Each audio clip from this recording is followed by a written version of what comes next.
বলছি এই কারণে যে আপনারা যাতে উৎসাহ পান, একটু মনের ভিতরে জোর পান। আমার অন্য কোনো উদ্দেশ্য, আমি নিজের প্রচার করার জন্য আপনাদেরকে এগুলো বলি না। বলার পিছনে একটাই উদ্দেশ্য, একটাই কারণ, আপনারা যাতে নিজের ভিতরে একটা ইন্সপিরেশন পান, তাহলে আমি করতে পারি বা আমার সাথে কানেক্টেড থাকলে আপনারা যদি কোনো বিপদে পড়েন, সমস্যা লাগে, আপনারা যে কোনো সমস্যা কিছুই জানেন, তো আপনারা আমার থেকে সব ধরনের সহযোগিতা পাবেন।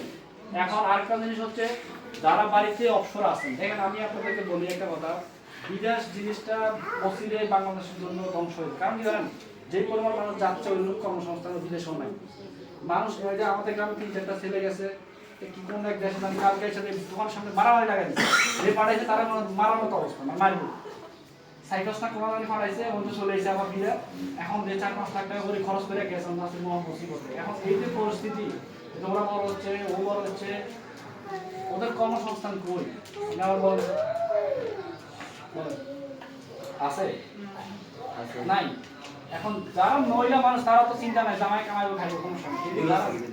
পুরুষ তারা তো সমস্যার মধ্যে আছে নাকি?